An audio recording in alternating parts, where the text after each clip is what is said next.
প্রিয় শিক্ষার্থী, সবাইকে আমার আন্তরিক সালাম।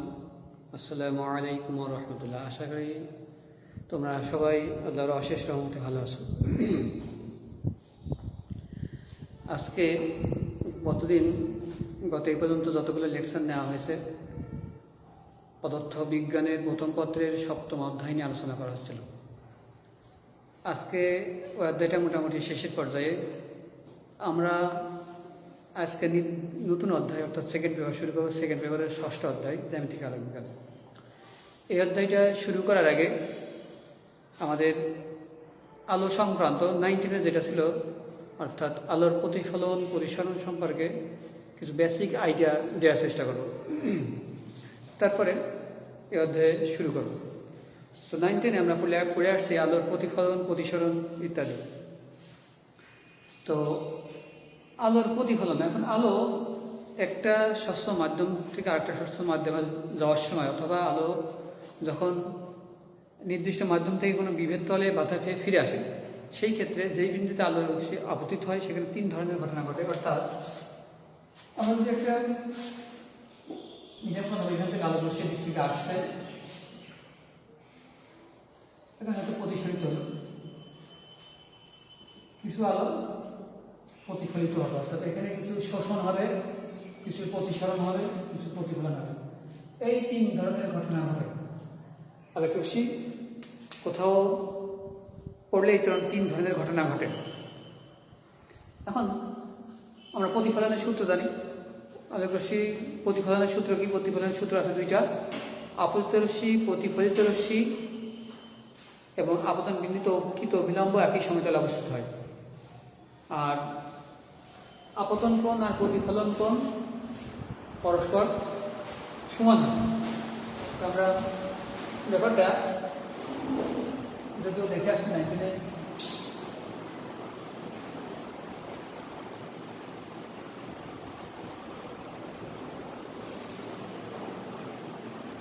এটা আপতিত রশ্মি, এটা প্রতিফলিত রশ্মি, আর এটা হচ্ছে আপতন কোণ, আর এটা প্রতিফলন কোণ। কোণ আই সমান কোণ আর হবে।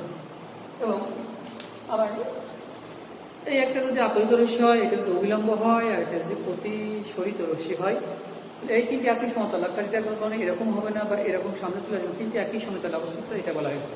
এই ছিল 2টা সূত্র। প্রতিফলনের ক্ষেত্রে আমরা প্রতিফলন দেখছি সাধারণত 2 রকম আছে। একটা হচ্ছে নিয়মিত প্রতিফলন, আর একটা হচ্ছে ব্যাপ্ত প্রতিফলন। নিয়মিত প্রতিফলন কি? আলোক রশ্মি এসে কোনো এক বিভবতলে বাধাকে আপতিত আলোক রশ্মি যদি সমান্তরাল হয়, প্রতিফলিত আলোক রশ্মি যদি সমান্তরাল হয়, সেই ক্ষেত্রে আমরা সেটিকে নিয়মিত প্রতিফলন বলে থাকি। আর অনিয়মিত প্রতিফলন, যদি আলোক রশ্মি প্রতিফলনের ঘর এলোমেলো হয়ে যায়, আপতিত রশ্মির সাথে এলোমেলো, সেক্ষেত্রে সেটাই ব্যাপ্ত বা অনিয়মিত প্রতিফলন। আমি প্রথমে বলছিলাম নিয়মিত প্রতিফলনের ক্ষেত্রে প্রতিফলিত রশ্মি সমান্তরাল হয়, সমান্তরাল নাও হতে পারে। যেমন আমরা নিয়মিত প্রতিফলন হয় সমতলে, মসৃণ সমতলে, অর্থাৎ মসৃণ তলে হলে বলবো যে নিয়মিত প্রতিফলন। আবার মসৃণ তল গোলকীয় হতে পারে, সেটা মসৃণ তল গোলকীয়, সেই ক্ষেত্রে আমরা প্রতিফলিত রশ্মি সমান্তরাল হয় না, কিন্তু সেটাও নিয়মিত প্রতিফলন হয়। এরকম একটা সমতল আলোক রশ্মি আসছে এখান থেকে, এরা প্রতিফলনের পর সমান্তরালই হবে। এটা হচ্ছে নিয়মিত প্রতিফলন। আর একটা, যেমন একটা তল, উত্তল বা অবতল তল, গোলীয় তলের প্রতিফলন হয়। এখানে আলোক রশ্মি আছে, প্রতিফলন করে একটা নির্দিষ্ট বিন্দুতে যাবে। এখানে যে প্রতিফলন আছে সেটা আমরা নিয়মিত প্রতিফলনই বলে থাকি। কিন্তু এটা আবার এরকম আছে, উত্তল তল, এখান থেকে আলোক রশ্মি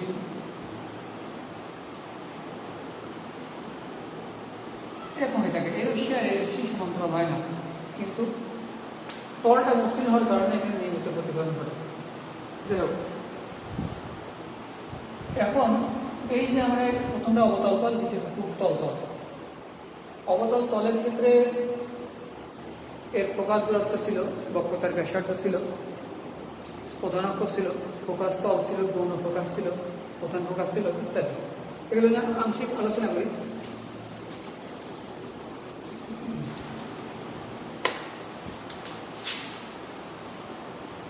অবতল তল একটা গোলকের অংশ বিশেষ, এটা দেখতে মনে হচ্ছে একটা বৃত্তের অংশ, আসলে বৃত্তের অংশ না। একটা বাটির মতো, এই টাইপের একটা বাটির মতো এরকম মাঝে পিছে আছে, এই পাশ থেকে ছবি দেখা হয়, অর্থাৎ পিছে এক কথায় পাড়া লাগানো, পিছ থেকে না এনে সামনে। এখান থেকে যদি আমরা দেখি, এটাতে যে গোলকের অংশ বিশেষ আমরা কল্পনা করবো, সেই গোলকের কেন্দ্রটাই হয় বক্রতার কেন্দ্র, আর ওই গোলকের ব্যাসার্ধটাই হয় বক্রতার ব্যাসার্ধ। অর্থাৎ এইটা হবে সি, আর এটা হবে প্রধান অক্ষ, এটাকে বলা হয় প্রধান অক্ষ, এটা একটা প্রধান অক্ষ।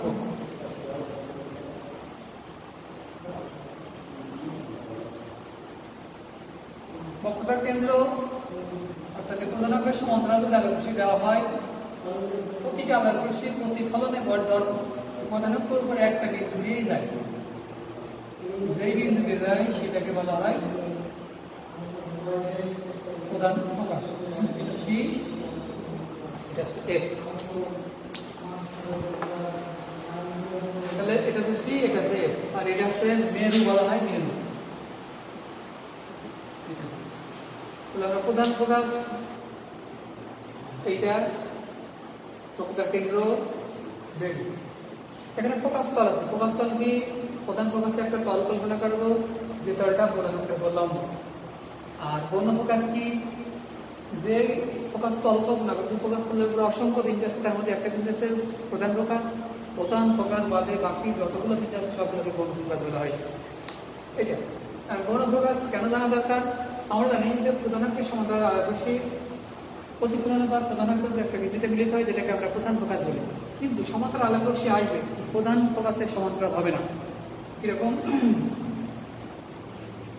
অর্থাৎ আলোকরশ্মি সমান্তরাল, পরস্পর সমান্তরাল, কিন্তু প্রধান অক্ষের সমান্তরাল না।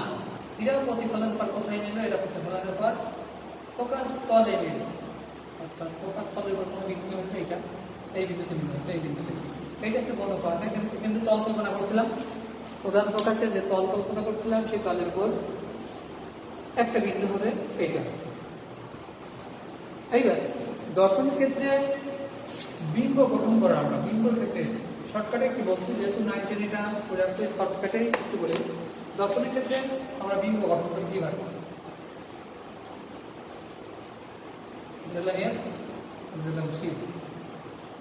তো 9 10 দেখা যাচ্ছে পজিশন, অর্থাৎ লক্ষ্যবস্তু যদি রাখা হয় দর্পণের সামনে, পজিশন 6টা আছে।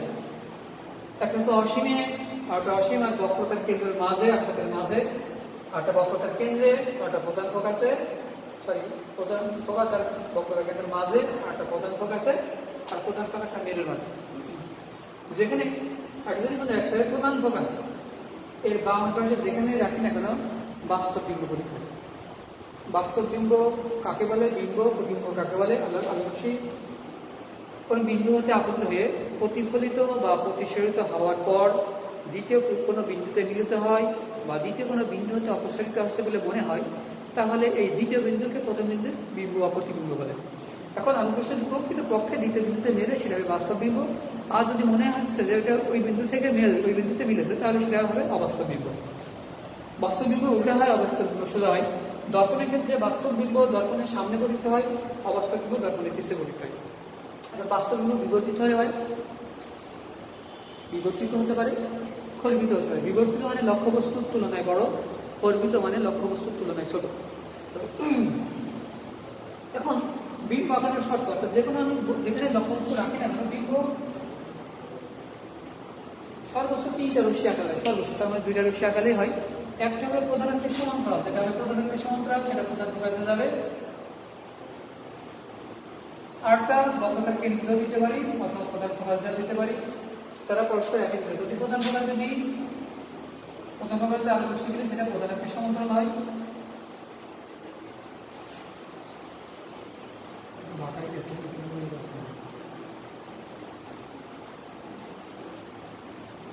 স্কেল আকারে ভালো হয়, কারণ এক্সাক্ট স্কেল হবে, স্কেল আকারে এটা ভালো হয়।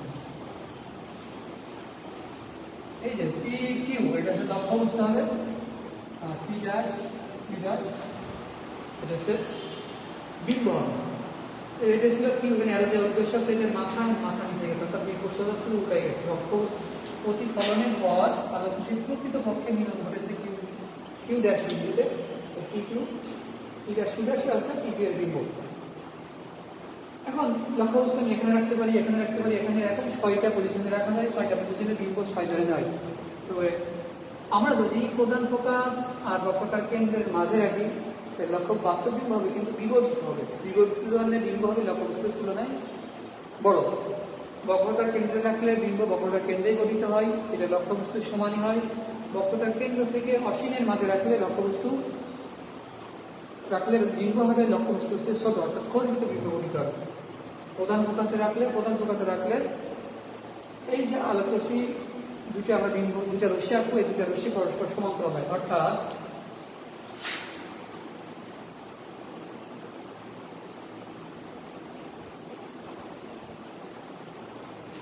এটা হচ্ছে প্রধান ফোকাস, এটা হচ্ছে প্রধানকে সমান্তরাল করে প্রধান ফোকাস, একটা বক্রতা কেন্দ্র দিতে বক্রতা কেন্দ্র।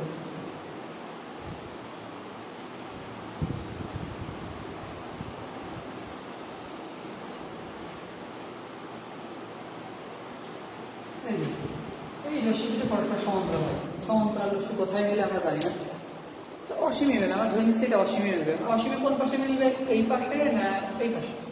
তার মানে দর্পণের নিচে গড়ি হলে অবাস্তব বিম্ব হয়, দর্পণের সামনে হলে বাস্তব হয়। এখন ধরে নিচ্ছি এদিকে মিলতে পারে, এদিকে মিলতে পারে। এই কারণে প্রধান ফোকাসে লক্ষ্যবস্তু রাখলে বিম্বর অবস্থান বলা হয় অসীমে, আকৃতিগ্রাম হয়, অত্যন্ত বিবর্তিত হয়। প্রকৃতি কি বাস্তব অবাস্তব উভয়। বাস্তব হতে পারে, বাস্তব হলে সোজা হবে, বাস্তব হলে উল্টা হবে, বাস্তব হলে উল্টা হবে, অবাস্তব হলে সোজা হবে।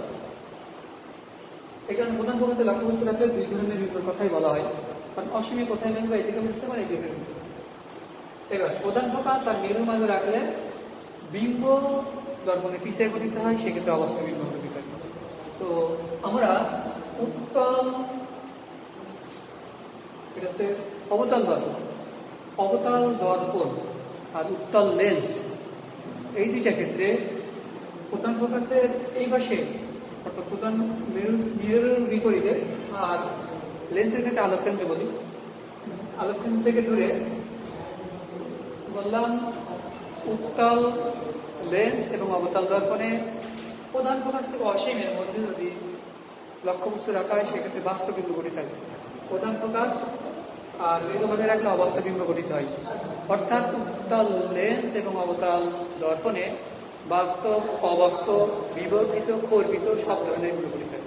কিন্তু উত্তল দর্পণ আর অবতল লেন্স, উত্তল দর্পণ এবং অবতল লেন্সে সবসময় অবাস্তব এবং খর্বিত বিম্ব গঠিত হয়। সবসময় অবাস্তব এবং খর্বিত, এটা মনে রাখতে হবে, এটা মনে রাখতে হবে, মনে রাখার সহজ হয়। তাহলে এখন এখানে কিছু দূরত্ব, বস্তু দূরত্ব আছে, বস্তু দূরত্ব, এখানে সকল দূরত্ব দর্পণের ক্ষেত্রে সকল দূরত্ব মেরু থেকে হিসাব করা হয়, মেরু থেকে, অর্থাৎ এটা হচ্ছে মেরু থেকে এইটুকু হচ্ছে প্রধান ফোকাস,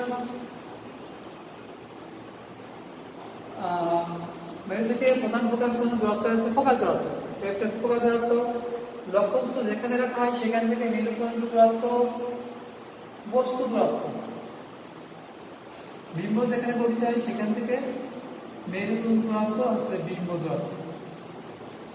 এটা তোমাদের রাখতে হবে এফ ইউ আর ভি। কি বললাম, প্রধান ফোকাস থেকে মেরু পর্যন্ত দূরত্ব ফোকাস দূরত্ব, লক্ষ্যবস্তু যেখানে রাখা হয়েছে সেখান থেকে মেরু পর্যন্ত দূরত্ব বস্তু দূরত্ব, বিম্ব যেখানে গঠিত হয়েছে সেখান থেকে মেরু পর্যন্ত দূরত্ব হচ্ছে বিম্ব দূরত্ব। এখানে কিছু সূত্র আছে, যেটা জানি আমরা 1/u + 1/v = 1/f, একটা সূত্র জানা আছে। আর একটা সূত্র জানা আছে f = r/2, ফোকাস দূরত্ব বক্রতা ব্যাসার্ধের অর্ধেক, এইটা আমরা জানি। আর বিম্বগুলো মনে রাখতে হবে কোথায় বিম্ব রাখলে কি হয়। এরপর আছে লেন্স, লেন্স সংক্রান্ত। তো লেন্সের ক্ষেত্রে এরকমই উত্তল লেন্স আর উত্তল লেন্স আর অবতল দর্পণের কথা যে বলছিলাম, বাস্তব অবাস্তব কল্পিত বিপরীত সব ধরনের বিম্ব গঠিত হয়। উত্তল লেন্সের প্রধান ফোকাস আর বিম্ব আলোক কেন্দ্র। দর্পণের ক্ষেত্রে মেরু থেকে সকল দূরত্ব হিসাব করা হয়, দর্পণের ক্ষেত্রে মেরু থেকে সকল দূরত্ব হিসাব করা হয়। আর লেন্সের ক্ষেত্রে আলোক কেন্দ্র থেকে সকল দূরত্ব হিসাব করা। আলোক কেন্দ্র কাকে বলে? লেন্সের আলোক কেন্দ্র একটা লেন্স, লেন্স উত্তল অবতল দুই ধরনের আছে, তোমরা জানো। লেন্সের ক্ষেত্রে এটা বলে প্রধান সেট, আর ঠিক লম্ব হয়ে থাকে প্রধান অক্ষ। এই দুইটা সেট বিন্দুই বলে আলোক কেন্দ্র। আলোক কেন্দ্রের সংজ্ঞা আর করে দেওয়া যায়, লেন্সের মধ্যে এমন একটা বিন্দু আছে যে বিন্দু দিয়ে আলোকরশ্মি গমন করলে প্রতিসরণের পর আলোকরশ্মি প্রতি আপতিত রশ্মির সমান্তরাল হয়। একটাই মাত্র বিন্দু আছে, সেই বিন্দুটাকে বলা হয় আলোক কেন্দ্র। তাহলে আলোক কেন্দ্র হচ্ছে এইটাই হচ্ছে আলোক কেন্দ্র। লেন্সের ক্ষেত্রে সকল দূরত্ব আলোক কেন্দ্র থেকে হিসাব করা হয়। সকল দূরত্ব আলোক কেন্দ্র, সকল দূরত্ব মেরু থেকে, লেন্সের ক্ষেত্রে আলোক কেন্দ্র থেকে। ঠিক লেন্সের ক্ষেত্রে সূত্রগুলো প্রযোজ্য, এগুলো সবই লেন্সের ক্ষেত্রে লেখা হয়।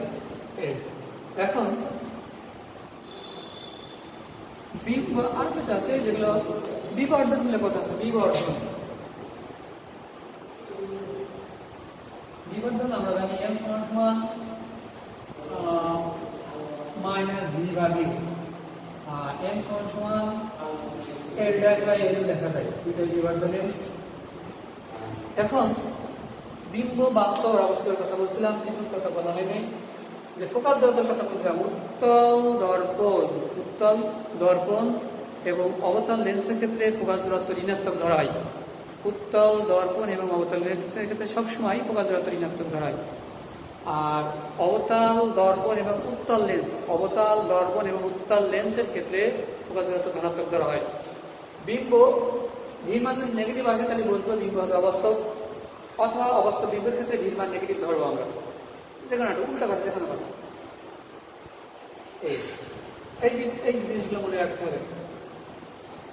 এগুলো অঙ্ক, এই বেসিক ধারণাগুলো পরবর্তীতে লাগবে। এখন লেন্সের ক্ষেত্রে আমি একটা বিম্ব দেখাই, দর্পণের ক্ষেত্রে দেখা, লেন্সের ক্ষেত্রে বিম্ব দেখাই।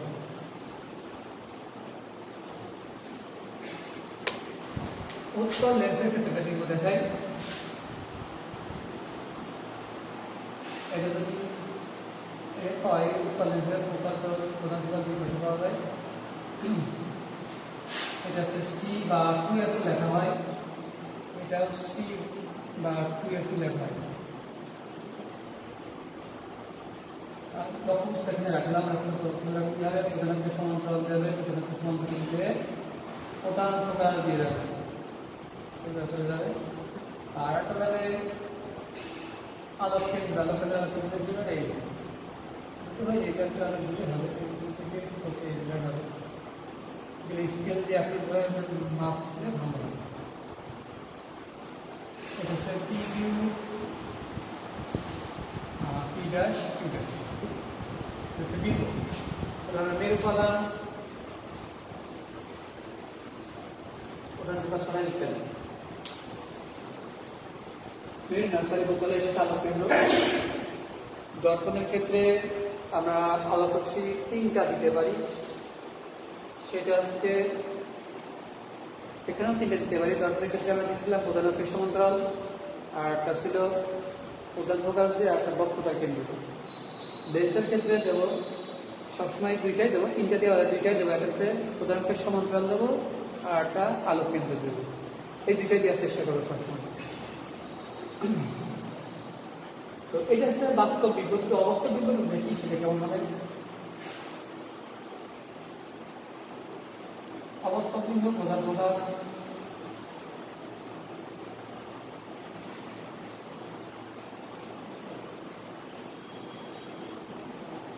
এর মাঝে লক্ষ্য রাখা হয়, সংখ্যা প্রধান ফোকাস।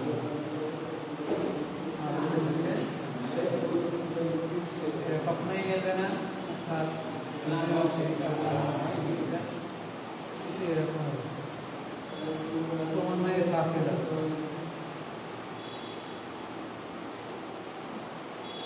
আমাকে এখান থেকে করতে পারা হয় সময় দিয়ে এখান থেকে আরো শুরু করে দিবে। এটা হচ্ছে অবাস্তব বিম্ব। তো আরেকটা জিনিস, দর্পণের ক্ষেত্রে বাস্তব বিম্ব দর্পণের সামনে গঠিত হয়, অবাস্তব বিম্ব দর্পণ লক্ষ্যবস্তু যে বিষয় দর্পণের পিছনে। লেন্সের ক্ষেত্রে বাস্তব বিম্ব গঠিত হয় লক্ষ্যবস্তু যে পাশে তার অপোজিটের, আর অবাস্তব বিম্ব গঠিত হয় লক্ষ্যবস্তু যে পাশে সেই পাশে। এগুলো জিনিস মনে রাখতে হবে। তো আজকে এই পর্যন্তই। সামনের দিন ইনশাল্লাহ পরবর্তীতে এই অধ্যায় নিয়ে আলোচনা করবো। অর্থাৎ প্রথম দিকে আছে হয়তো ফার্মাটের নীতি আছে, কিছু প্রতিসরণ আছে, বলে চলে প্রতিসরণ আছে, এবং প্রিজমের প্রতিসরণ আছে, অনুবীক্ষণ যন্ত্র আছে, সরল অনুবীক্ষণ যন্ত্র আছে, ইত্যাদি নিয়ে আলোচনা করা হবে ইনশাল্লাহ। পর্যায়ক্রমে করা হবে, একদিন হয়তো করা হবে না, পর্যায়ক্রমে এগুলো আলোচনা করা হবে। তো মূল জিনিস যে বেসিক যেগুলো জিনিস, এগুলো সম্পর্কে এগুলো কনসেপ্ট রাখতে হবে। তা নাহলে পরবর্তীতে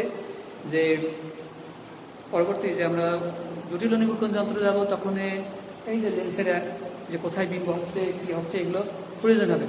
তা না হলে কিন্তু পরবর্তীতে বোঝার অসুবিধা হবে, অঙ্ক পারলে পরবর্তীতে বোঝার অসুবিধা হবে। এই কারণে এগুলো সম্পর্কে ধারণা রাখতে হবে। তো আজকে পর্যন্তই, সবাইকে অসংখ্য ধন্যবাদ। আশা করি সবাই সুস্থ থাকো, এই কামনায় আজকের মতো বিদায় দিচ্ছি। আল্লাহ হাফেজ।